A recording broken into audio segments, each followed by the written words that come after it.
All right, I'm gonna connect it to. I'm gonna. All right. Start recording. All right, 1 second. Recording. Connecting to live. Good morning, everyone. On Instagram, at least, we're going to do a little bit of ego training. If you want to join me, we'll be here for an hour. So sit back, relax, enjoy. We're going to talk about one of the most crucial practices in life, the practice of the ego. And we're working on that. You got it going here, Mikey. Everybody in? Webinar is now streaming. All right. We're live both on Instagram and every platform. Welcome to Ego Training, everyone. Let's see how it's going. Welcome. We're going to wait a couple minutes, get everybody in. Ego training is probably the best practice that I've done over the last 13 years. Understanding the ego, identifying the ego, executing on the ego will allow us to draw that unbelievable power, light, love, and lessons that we want, even in times of uncertainty, times of accelerated change, good times. All times, the ego is crucial to understand, and it's changed my life and many others that we've trained. Thank you for coming to this. I'm super duper excited. On a Friday, best way to end my week is with everybody on ego training. And welcome as we join in. Ego stands for, as we get going, edging goodness out of your life. And we're going to talk about how it does that and why it does that and how many different lives are driven by the projection of the ego. But let's talk about how ego edges goodness into your life first. And the purpose of the ego is to protect, right? It has a need to be fed, right? The ego is the thing that tells you, hey, if you don't eat, your existence will not exist, right? It allows us not to take our existence for granted. And so the ego has been originated. That was the main focus of the ego, was to make sure that we got fed. That also allowed us to fight and flee and to continue the race. And there's another F word that goes with that one as well. But the ego is edging goodness into our lives by protecting our physical being. And that's pretty much why the ego's there, and how it edges goodness into our life is that we want to make sure that we're listening to our ego. If we look down off a skyrise, we don't want to jump.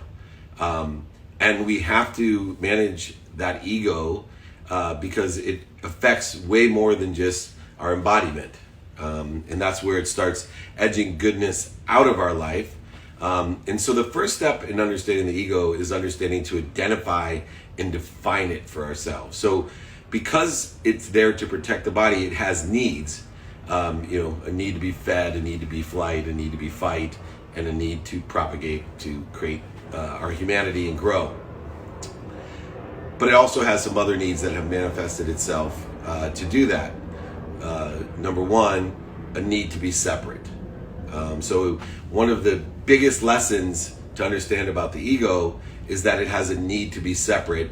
And then there's all these subsets about a need of the ego to be separate, because if I identify myself as a body, then I must be separate from all the other bodies out there. And so at its core, because it's survival based, the flee, fight, feed, and the other F word, it separates us. And then once you realize that separation, now you can get to the core of where it affects us with resistance, shortages, voids, and obstacles in our lives, where it starts corroding and interfering with that great connection of light, love, and lessons that we're always connected to, and the connection that we have with everyone else. Because at its core, the needs of the ego is to protect the body. And if therefore we are a body, then we are separate from all the other bodies and all the other objects that we see, feel, hear, taste, and touch, and remember. And the problem, as you guys know, of the things we hear, feel, taste, touch, and remember is that we have very faulty systems that don't give us stable data. And that's where the word edging comes in, right? It edges in goodness, but it edges out goodness through its separateness. And so we have the need to be inferior. We have a need to be superior. We have a need to be right. One of the most wasteful things, if you have any type of relationships, think how much time, energy, emotion, value you've wasted having a need to be right, a need to be offended, a need to be guilty, fearful, anxious, all these different needs of the ego. If you bottle them up and quantitatively looked at them, imagine how much money you've wasted with the needs of the ego, edging goodness out of your life. And so if we realize what the ego is to protect the body and preserve the body, and that therefore the ego thinks our body is separate from all other bodies and all other things, now we get a grip on how do we utilize the ego to edge the goodness into our life and not edge the goodness out of our life. And so we're going to talk about the ego and the e-guy, EGI, because that's what I want you to live with, is the process of edging goodness into our lives by understanding and identify the sole purpose of the ego itself, which will allow our preservation of our embodiment. And so how do we do that? The word edging, right? The word edging is critical to everyone because we don't have dramatic differences. We edge things. I talked about earlier today, Sergei Bubka's the world record holder, I believe still in the pole vault. He pole vaulted over 20 feet. And I'm sure with his extraordinary size, speed, strength, and agility, the first time he grabbed a pole vaulting pole, he didn't walk below 20 feet and think that he could go ahead and clear that bar. He edged his way up there, and he learned how to hold the pole, and then he learned how to walk with the pole, then he learned how to run with the pole, then plant the pole. There's 58 things actually from the time you plant a pole vaulting pole until you clear the bar, that we're edging our way towards our potential. We're edging our way every day, incremental segmentation, keep on edging our way towards that. And the step process to do that is to, one, identify when we are in ego-based consciousness. Identify by understanding for yourself when you feel that separation, when you feel that there is a need to be right, offended, separate, inferior, superior, anxious, guilty, angry, frustrated. And what's the thermostat for that? There's only one thermostat to identify how you're or when you're in ego-based consciousness. And that thermostat is your feelings. If you feel good, you are not in ego-based consciousness. You are edging goodness into your life. You're in e-guy-based consciousness, the I am consciousness. I am whatever I dream I can be, as long as I effectuate it in the incremental segmentation with the enjoyment of the consistent, persistent pursuit of my potential. But we need to know how we feel. That's why it's so critical to take a baseline every day.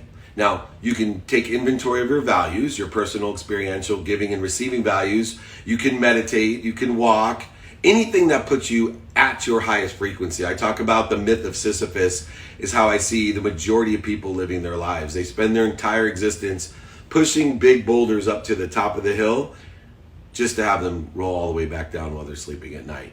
We want to plateau and grow. We want to identify who I am, and we want to identify when we feel that we are on a different trajectory from that inventory of our values. And so it's very important to have a baseline, to understand how we feel in the beginning of our day so we know when we're off of trajectory. This is a lifelong practice of edging, a lifelong practice. And I don't know even myself if I'm 1% of the way there, 90% of the way there, 95% of the way there. And it doesn't matter because I'm enjoying that consistent, persistent pursuit of my potential to identify the separateness. Because what happens as well in ego-based consciousness, not in e-guy-based consciousness, but ego-based consciousness, is not only do we go in the wrong trajectory, but because the emotional aspect of the ego, we accelerate. Because the ego has an extra fuel. It's called fear. And fear is an accelerant. When we are afraid, we physically, the manifestation of our own embodiment, the reason we're protecting it, it shoots adrenaline through us. It shoots all of these different chemicals and biochemicals in order to allow us to flee, to fight, to feed, and of course, to propagate ourselves. It is an accelerant in the wrong direction, though.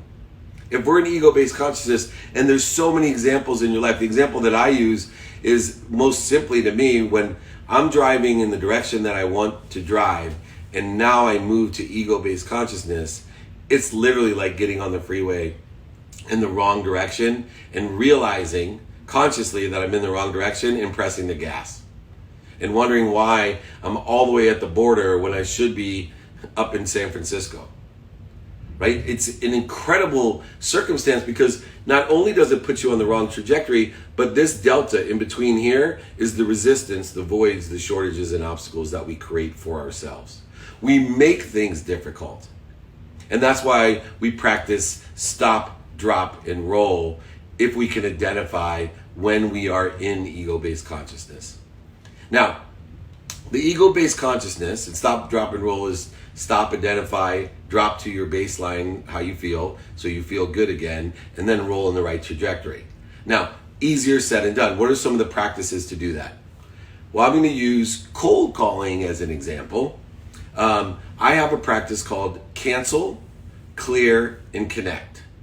So many times, the faulty system of what we think, say, do, the touch, hear, smell, taste of ours tells us negative thoughts, attacking thoughts. And all of us have this voice in our head, and it talks to our conscious. Can't do that. You're not good enough. You're not worthy.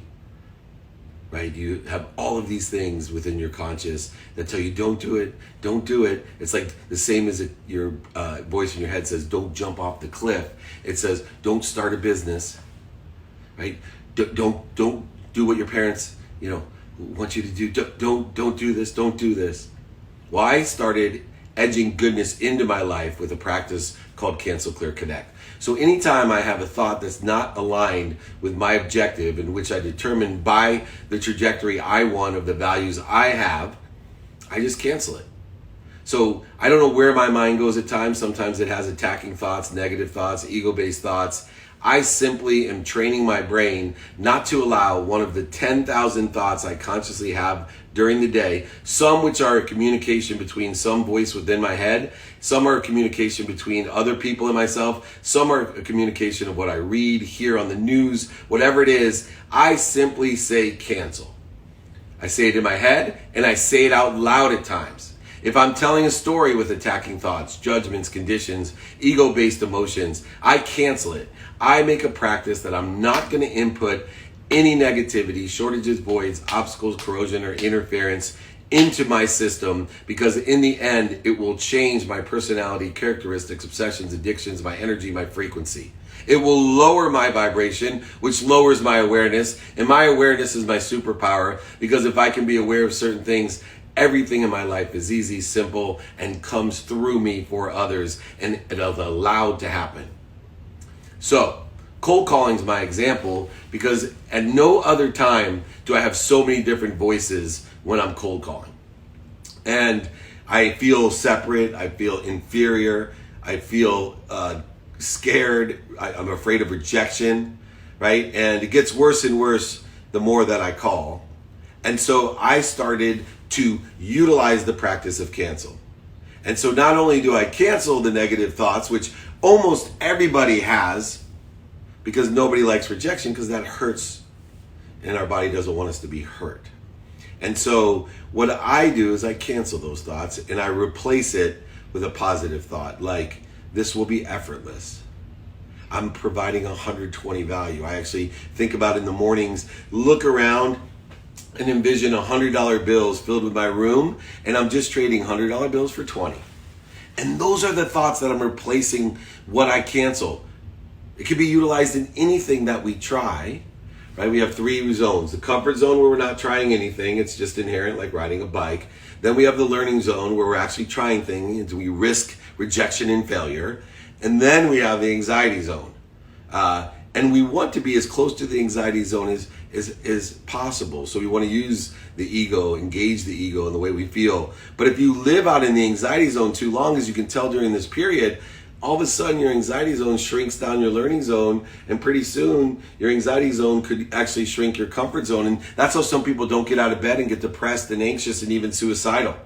What we want to do is expand by keep on pushing through the struggle, smiling, learning, enjoying the consistent, persistent pursuit of our potential, by canceling all of that negative pressure that's trying to shrink us down into the comfort zone. Instead, now our comfort zone is the size of our learning zone, and our learning zone is the size of our anxiety zone, and there's a whole new layer about there that what used to make us anxious now is very comfortable or learning, and we have more challenges to struggle and smile through.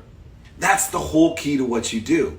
And it starts by consciously knowing that I have 10,000 new thoughts a day, and I better control through my faulty senses and my faulty memory, giving myself good data about what I want. And so cancel the rest. And so a lot of times, one of the fun things I do at my office when I have some of our salespeople, on the sponsorship side of things, they can't get a hold of someone, somebody doesn't ever get back to them, and weeks are going by and they said, what should I do? I actually close my eyes. I cancel their negative thoughts. I cancel their resistance, voids, and shortages. And I think about the effortless call that I'm going to make, full of more value in which I'm going to give than I'm going to ask for. And I pick up the phone with that energy in mind. All positive manifestation energy of what I want, and I dial, and as they sit there in shock, the people answer. How'd you do that? Because I cleared the resistance. We're all connected. I'm not separate like you. I didn't create a resistance, void, or shortage. I am connected to everything and everyone, and the closer I can get to that connection and realization and put faith into it, the more statistically successful I can be, and the more efficient I can be.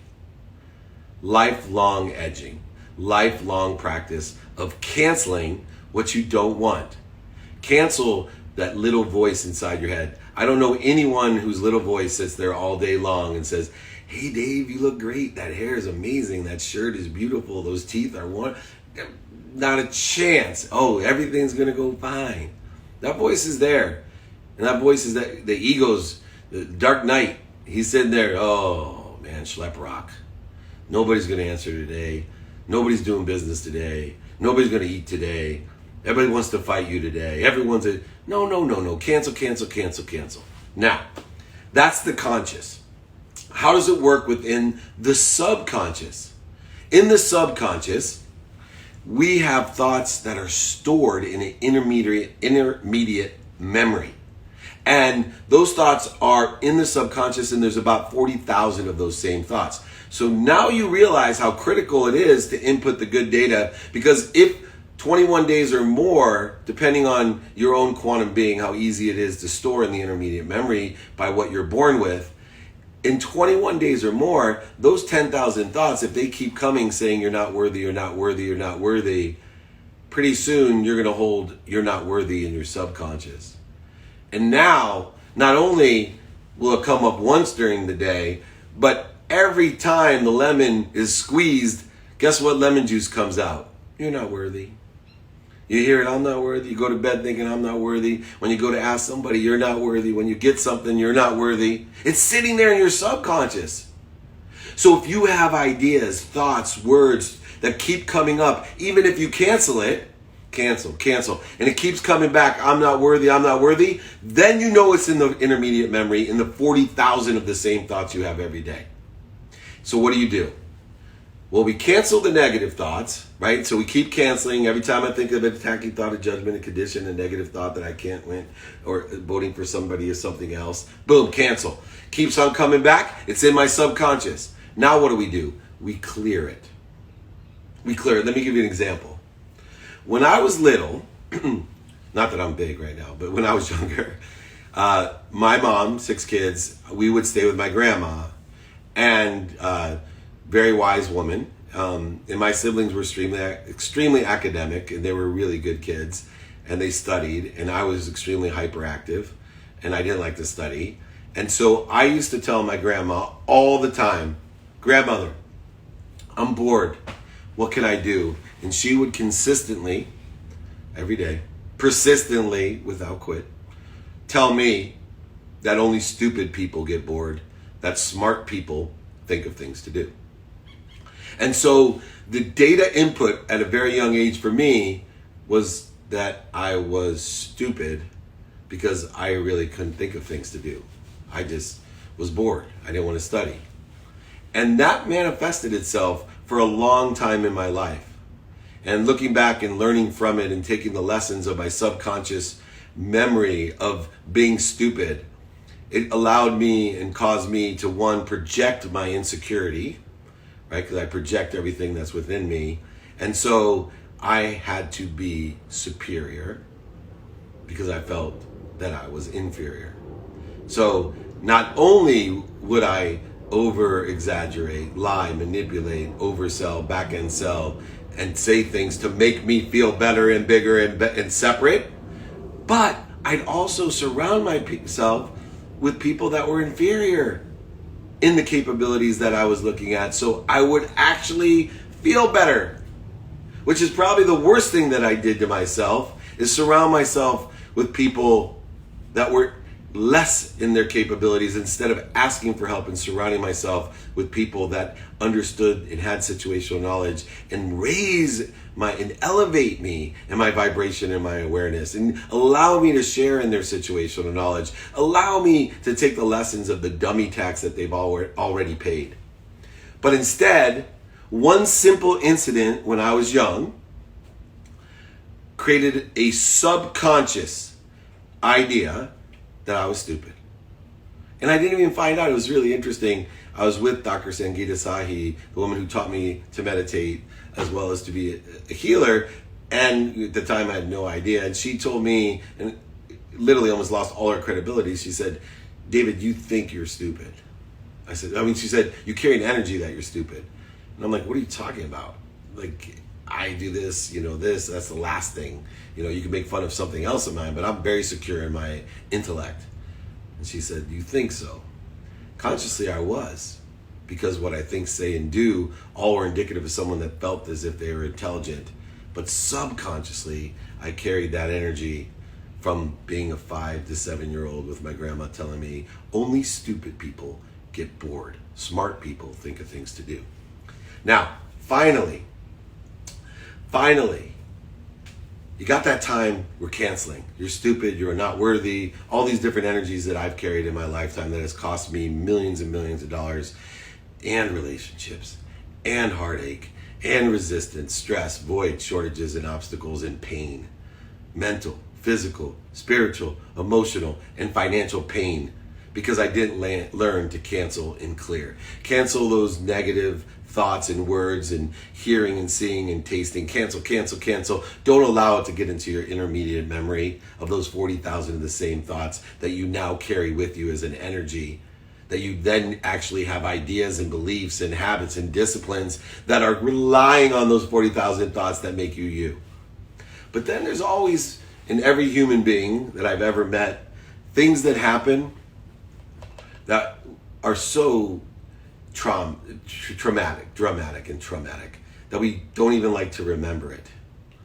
And those are the things that we have to learn how to connect, right? We cancel the conscious, we clear the unconscious, clear.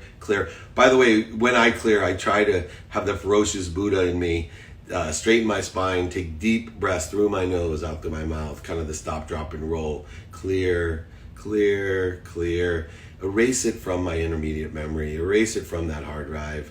I'm not going to listen to that. I'll keep canceling it on the conscious level, but I'm going to clear that. And it will take some time, because remember, we edge goodness in and edge goodness out. It's a practice. It takes the consistent, persistent pursuit of our potential. And I implore you to enjoy that. But there's some things that happen in our life that we just can't let go. Some of it we remember, some we don't.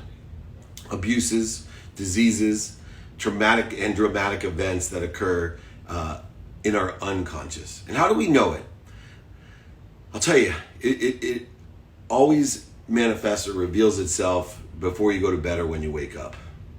It's those things that just come to you and you can't go to sleep, or you wake up with a pit in your stomach and you don't know why, and you tell yourself, let it go. You could even now tell yourself, clear, cancel, breathe, anything. But the next night, it's still there. It's still there. And I know all of you know what I'm talking about.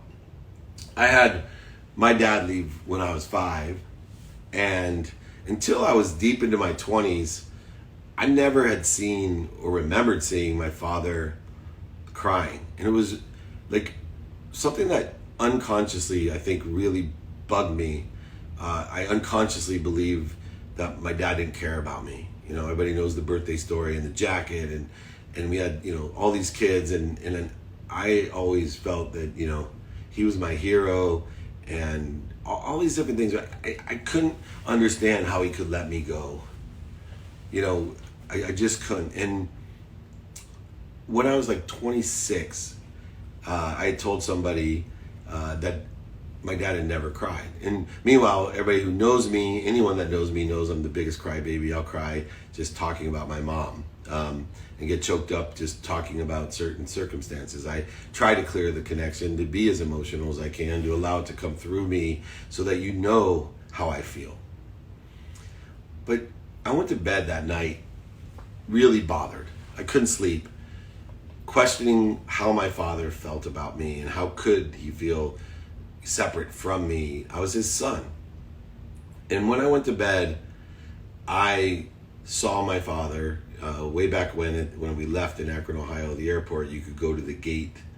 And I remember specifically, I was 9 years old, turning around, getting on the airplane, and turning around and seeing my dad cry.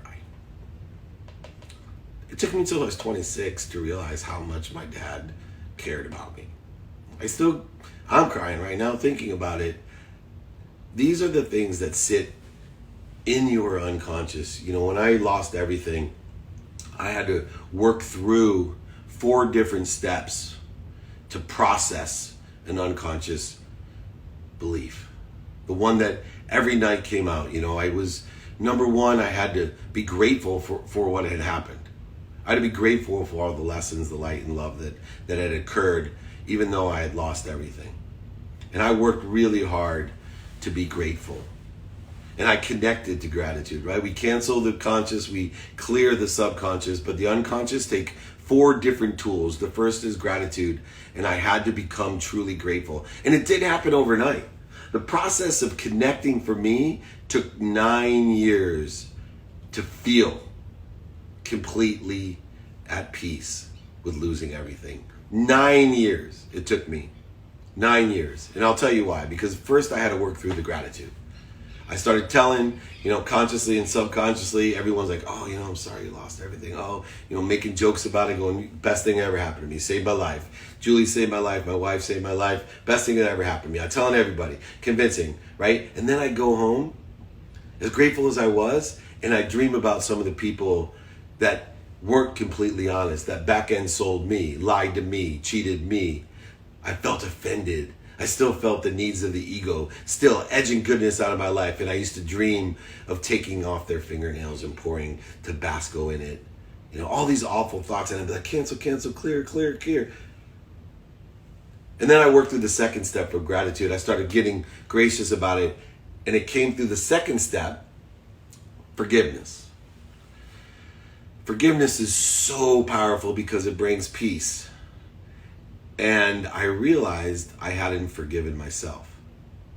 I hadn't forgiven myself so I could forgive others. And that forgiveness took those 9 years to truly forgive myself for all the lessons that I hadn't learned and to truly feel grateful for them.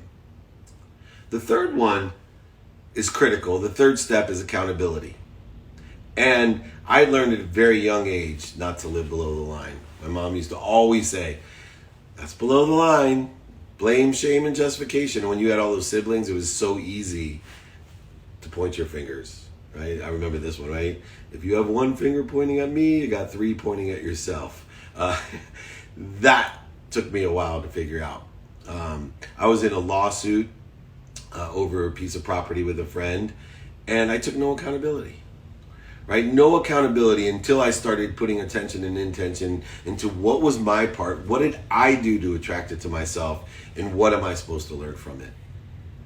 And accountability gave me control of the situation. Gratitude gave me perspective, forgiveness gave me peace, and accountability gave me control.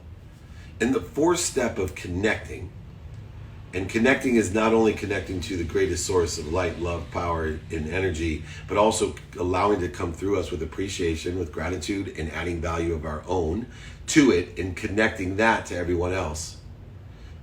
That power and source only came through the understanding of that communication.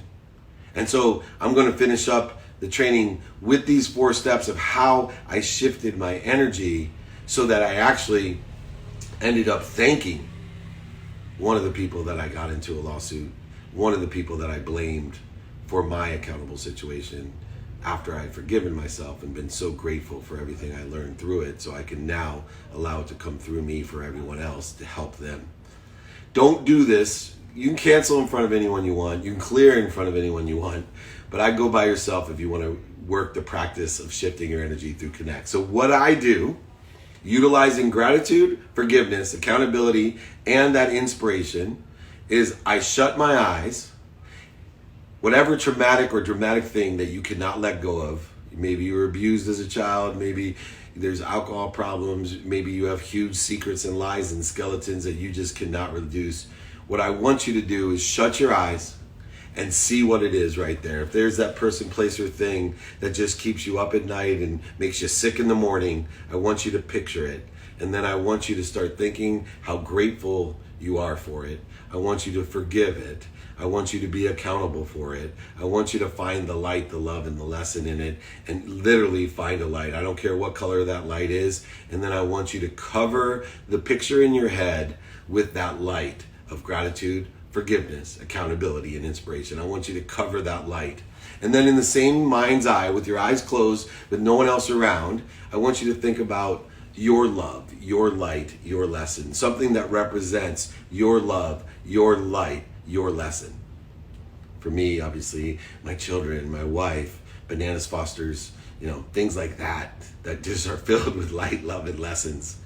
And what I do is I take in my mind's eye the light that's covering and surrounding what I'm most afraid of, that is edging the most goodness out of my life, consciously, subconsciously, and unconsciously. And I take that light and I cover that which already holds the light, the love, and the lesson. Now in front of me is one big ball of light, full of gratitude, forgiveness, accountability, and inspiration. And then I take that one big ball of light with what I'm most afraid of and what I love the most, and I take the ball of light with my eyes closed and I cover myself with it. And I hold that light of gratitude, forgiveness, accountability, and inspiration. I hold it until I feel good, because that's the thermostat of my life. I hold it there until I feel good, and then I remind myself that this is a practice that I'm edging goodness into my life through this practice of cancel, clear, and connect. And it may take one day, it may take 10 days, it may take 10 years, it may take 10 lifetimes, but I'm going to enjoy the consistent, persistent pursuit of my potential by edging goodness into my life with the E-guy, because I am, not the ego. There's no more edging goodness out of your life, economically, spiritually, mentally, all of the ways that we do it. Know and stay on the right trajectory. Stop, drop, and roll. Utilize cancel, clear, and connect, and you can have whatever you want in life and business. I appreciate everybody for the time. We got our normal Q&A here, so let's jump up. I appreciate everyone. We do, by the way, have the Ultimate Ego Guide that I built for free. Go ahead, reach out to me. You can email me at david@dmeltzer.com if you want that. You can text me at 949-298-2905. It's free. Everything here is free. Don't worry, there's no monster at the end of the book. My favorite Grover. There's just me, lovable, cuddly David. And please grab a free Ultimate Ego Guide. We're all over it. All right, let's get to questions. I saw a video by Gary Vee, my boy, the other day, where he calls a guy out by saying his negative behaviors and patterns are stemmed from being insecure and self-conscious. Is the ego related to being insecure and self-conscious? Absolutely. Absolutely. That's exactly right. The ego is directly related to projecting what your separation is. Insecurity, right, is within your conscious, subconscious, and unconscious. Insecurity is the separation between you and others, an inferior or superiority, and you project that like I did my stupidity. And even an unintentional programming can cause some serious effects on your life. Let's look here. Thank you, Edward, for that question. Stella, many of us on this call are in sales, marketing, and or consulting. Our purpose is to serve. What do you suggest in terms of managing child state, adult state, and parent state when on a call with a prospect? So illuminate child state, illuminate adult state, and illuminate the parent state when you're on a call with a prospect. Go ahead, manage expectations. It's not going to be a surprise. I think it's really funny during this period of time because people are learning what I've been doing for years, which is illuminate the situation that I'm in. Oh, sorry, I'm on the beach. Oh, that's my dog. Oh, be you, your frequency, your vibration. Illuminate those states, and people will just emotionally attached to you, be more aligned, more connected to, because guess what? They're living and managing their child state, adult state, and parent state while they're on the call with you, the sales consultant that you are. Robert, my friend, I believe like David, nothing is for me. It only goes through me with appreciation, gratitude, and your ability, your capability, synergistic and supplementary to what comes through you as you're connected to everything and everyone. Emotions are powerful of energy that can be absorbed, deflected, and redirected. How do you, David, practice productive use of emotional energy? Thank you for saying practice, because that's what I do. What I'm trying to do is clear the connection in two directions. Clear the connection in two directions. One, the connection between that which I'm connected to, this unbelievable source of energy, light, call it the sun, and I'm clearing the clouds to suck as much sunlight as I can. I'm then processing it like a sun screen and battery that appreciates, and then I'm clearing the connection, the interference between me and everything else. And I do that, by the way, really key point, get your pens. I do that by understanding and praying for happiness. So I use understanding to clear that interference and corrosion between me and everything else, right? And I use the clearing of the ego and understanding of the ego, not of the others, in order to clear my connection between me and the sun, the light, the love, the lessons, etc. I want to shout out to my cousin, Howard Cash. Thank you, brother, for joining me. Unbelievable genius, has saved lives with DNA science in the Twin Towers in New York, and took particles of DNA and found and discovered and gave happy closure to a lot of families. Thank you to my cousin Howard, genius. Due to scheduling, I can only stay on this call for 15 minutes. Plan to rewatch on YouTube channel later. Perfect. And anybody else that wants the ultimate guide to the ego, we have all of these up on YouTube. I'll send you the link. You can go back, watch your favorite parts, or boo your favorite parts, or make fun of me. Whatever you do that makes you feel better, use that, my guide and the video, to do so. Shannon, such a great tool. Cancel, cancel, cancel, and replace that negative program with a new program, a positive one. So useful. Do you use the Callahan technique also? I've learned the Callahan technique, great technique. Any technique you want to use that's practice is going to help. Right? Anything reduces the interference and corrosion, anything that allows you to have more positive thoughts without attacks, judgments, and conditions that are infecting the 10,000 new thoughts you have every day, or infecting your intermediate hard drive of your subconscious, or even worse, your DNA, your quantum memory, your purpose or frequency or vibration. Huge! So I don't care what techniques you use them all, as long as it has that temperature of feeling good. Live in the E-Guy, right? I am healthy. I am wealthy. I am benevolent and beloved. I am a servant of value. Live in the E-Guy, not the ego. Get it all in, let it leave, and you do not edge goodness out. Tips for negotiating with people who have big egos. Make yourself equal. Understand and pray for their happiness, but stick to the 5 tips of how negotiation works. Number 1, credibility. Do not lower your vibration. Stick to the truth. In all statements, stick to the truth. 2, Emotional attachment. Understand why they're projecting their insecurity. You may be able to resolve it and create a better feeling and value. Then still stick to the quantifying of reasons, impacts, capabilities. Find out what is the insecurity or the separation and try to fill it through a bigger impact. And then you can talk about the features and benefits that may apply to the certain ego that they do. If someone has a big ego, they're the easiest person to sell as long as you understand that ego, because the ego needs to be fed. And guess what? If you find the food for feeding, it will feed itself so easily. So if somebody has a need to be offended, it will feed itself as fast as anything in the world. If it has a need to be guilty, it will feed itself very quickly. You can feed the ego and get deals done as well in negotiation. I prefer to stick with the credibility, emotional attachment, quantify reasons, impacts, capabilities, and overall impact to change and understand and pray for their happiness, and then features and benefits. Eric, can you share more info on your experience of becoming a healer and learning to meditate? Can you also repeat who was that taught you how? Dr. Sangeeta Sahi. She met me on an airplane and conned me into meditation at first by telling me she could raise my vibration and awareness, that if I vibrated faster, the earth, plants, animals, sound, light, and thought all vibrate faster and faster and faster. In fact, the thing that vibrates the fastest is someone that can activate your DNA in order to effectuate what you want, to create a frequency or vibration. That's how I do it. Not just on some woo-woo spiritual meditative level, but actually pragmatic money-making energetic level, meaning I believe make a lot of money to help a lot of people and have a lot of fun, and that money itself is a currency. It's an active energy. It's a vibration that you put into the flow in order to get what you want, and you blend it with the other currency of faith in order to live this life and pursue a higher life, right? We live our life for today. We learn our life for a lifetime.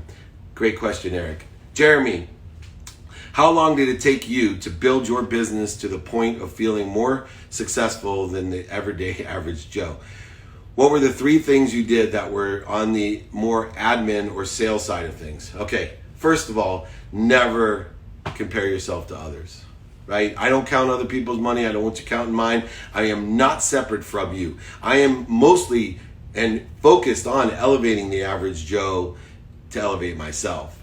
Elevating the average Joe, and I am everyday average Joe and everyday average Dave and everyday average Justin and everyday average Colleen and everyday average Jeremy. Now, let's get to the pragmatic. What were the 3 things you did that were on the more administrative or sales side of things? What I did, and there's 5 things that I do, is 1, take inventory of my values. 2, I learned to ask and attract. In person, on the phone, via email and media, radio, print, TV, and social media, I learned to ask a series of questions of how I can provide value. And I make sure I could quantify it. I'm not going to sing the Barney song, but I was not focused on subjective value. Right? I love you, you love me. God, I can't help myself. Nobody makes any money. No, I was into quantitative reasons, impacts, and capabilities. I was in quantifying those things through a process of questions of how I could provide value or service. And 2, I stopped seeing people as gatekeepers, and I saw everyone through the process of EGI, understanding that we're all connected. So there could be someone separate from me, keeping me away from what I wanted. But more importantly, there's only people trying to tour me or take me to what I wanted. So I had to learn a series of questions to sponsors. A sponsor is someone who you ask, do you know anyone that can help me? And a power sponsor is someone that you find out through the same series of questions. Not only do they know someone that can help me, but they also can help me themselves. And then, student of your calendar, not to be too repetitive, right? What you have planned, what you don't have planned in your sleep. Make sure everybody out there just simply saying thank you every day, drinking a gallon of water, and sleeping 8 hours. And then do it now. 100% of the things you do now get done, people get done, are far more elevated than those who don't. And then finally, as we're talking about here, practice ending fear. Number 5. Great question, Jeremy. Thank you. Eduardo Dos. Second Eduardo of the day. Do you think people with scoliosis or spine misalignment may have issues with energy flow and clearing negative energy since the body circuit is disrupted? Consciously, they may have some energy issues that are flowing through their body. But you have your mind in the subconscious and you have the unconscious competency in your DNA. None of that should interfere with the connection you have with the greatest light, love, and in lessons. None of it should. In fact, it could enhance it, right? As I believe in toughness and as I believe in telephone. Where it comes through us with appreciation, it may be different, but not better or worse, when you appreciate it, when you're grateful for the energy and you give it away to everything you're connected to. I think more is the physical pain. What lesson are you supposed to learn, right? Because when pain, it's the identifier that you have a lesson. It's like your teacher today in the virtual schools, they're leaving in your inbox what your assignment for the day is. That's what pain is. Physical, mental, emotional, and spiritual and financial pain. If you have it, it's like your inbox telling you, hey, here's your lesson for the day. Go enjoy the consistent, persistent pursuit of your potential of learning that. And it might be a 2-day lesson, it might be a 2-year lesson or a 2-lifetime lesson, but they're going to be there. And if you have pain, that's how the conscious being says, hey, dummy, you got a lesson to learn. Daryl, so how do we identify and cleanse these unconscious beliefs? Well, they're the ones that reoccur and bug us the most. The unconscious beliefs will reveal themselves as you get squeezed. So you need to pursue your potential. When a lemon is squeezed, lemon juice comes out. So the more you allow yourself to be squeezed, the more you allow yourself to stay in that learning zone, more and more of what is in that unconscious of who you are. Your lemon juice will identify itself and allow you to shift the energy and make that lemonade. Very good. What do you do to let loose and have fun? Every single day, I have a minimum of an hour of a day in my health, a minimum of 30 minutes with my wife, 30 minutes with my son, minimum 2 minutes with my daughter, minimum of an hour, 1 minute with my mom, making sure she knows I'm healthy, happy, I love her and appreciate her, the only 4 things a parent wants to know. And I have and let loose and have fun and learn to love and find the light and lessons and everything. So what do? I create a mindset of finding, letting loose and having fun in everything I do, even these trainings. So I pay money to do this. This is so much fun. That's why I do it for free. It's what we do. How can we not react out of ego when we make a mistake? You're always going to react out of ego when you make a mistake because you're protecting yourself. The key is, don't let it take you years to get back to center. Don't let it take you months to get back to center. Don't let it take you weeks to get back to center, or days, or hours, or minutes. Get it down to moments. Why? Because we're E-guy. We're edging goodness into our lives by practicing identifying the ego, stop, drop, and roll, and utilizing cancel, clear, and connect, in which to effectuate the speed in which we can get back onto the trajectory of having no resistance in an effortless existence of happiness. The greatest disease, the one that we're sharing today by witnessing this, the one that's strengthening our immune system so we have the rest of the afternoon, no matter what, feeling good. And making others feel good as well. Any thoughts on the UFC holding a live sporting event next weekend? NASCAR as well. Also, have you ever met Dana White? Yes, I have. I got a video. Go check it out. It's an extraordinary time at the Super Bowl. I know you've worked with some fighters in the past. Yeah, a ton. Tito and a variety of UFC, MMA, Michael Chandler, my man. Woo! Paige. Just a variety, unbelievable athletes, unbelievable warriors. They encompass toughness, and it's a skill and a talent and a knowledge that I want to always carry with me, is a toughness to understand pain and to be able to learn from that pain. And all of these people at UFC have. Not sure I want to touch on live sporting events because I don't really, and there's a lesson that I've learned about the ego. I don't know what I don't know. I'm trying to take in stable data by seeking it. I'm not allowing it to inundate me about the infectious nature of COVID. But I'm going to allow the people that I've elected, the people that I've relied on under the social contract of democracy in order to effectuate the lessons that we're supposed to learn. I'm not going to go.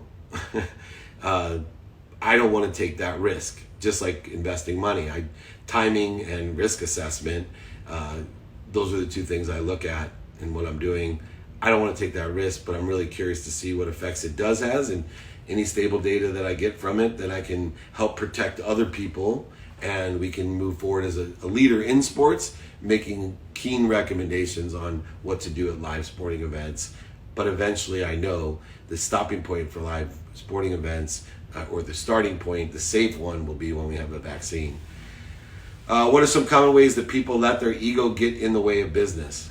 I think we answered how the ego gets in our way in life and business ad nauseum. But anytime you allow the ego to create interference, void, shortages, and obstacles from what you want in life and business, you've allowed the ego to do so. That's why it's a practice of Igai. Dave, Lou, can you speak to the ego of an athlete, musician, actor that allows them to perform with success? They have confidence, but also a false confidence to go forward. You have to have some ego to compete mano a mano. There's the Igai and ego all in place, right?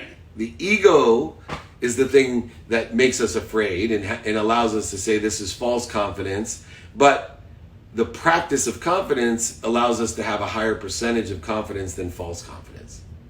And sometimes this false confidence is the catalytic event, the motivator, in order for the inspiration to take over of true confidence. And so utilizing the ego with the Igai in order to effectuate acceleration, growth, and segmentation, in order to effectuate our ability to get motivated, because the one thing that fear does for us is it motivates us. Fear will motivate. It will not inspire you. It will suck the energy and soul right out of you. But in the short term, it gets you going. And if you have the tools to allow fear, ego, to get you going with what you call false confidence, you then have an accelerated momentum in order to be inspired. Because nothing happens until you move, and sometimes it's fear that makes us move, and then we start practicing Igai instead of ego. Ego could be the initial reaction, but the action we take from that reaction is Igai, meaning edging goodness or inspiration into our life. Can the ego ever overpower? Absolutely. When the fear is so great, it can definitely overpower. It totally creates a body, mind, and soul experience that's unbelievable. You can see experiences where elderly grandmas have lifted cars to save grandchildren. It's an unbelievable power of the ego, but it's short term.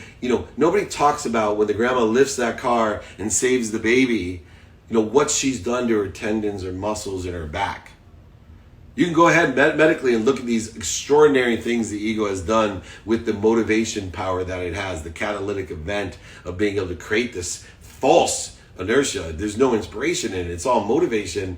But what is the effect that it has when it overpowers us? If we can regulate the ego and convert it into Igai, edging goodness into our life, edging goodness through inspiration, boom, we are at a perfect balance of the ego and the Igai.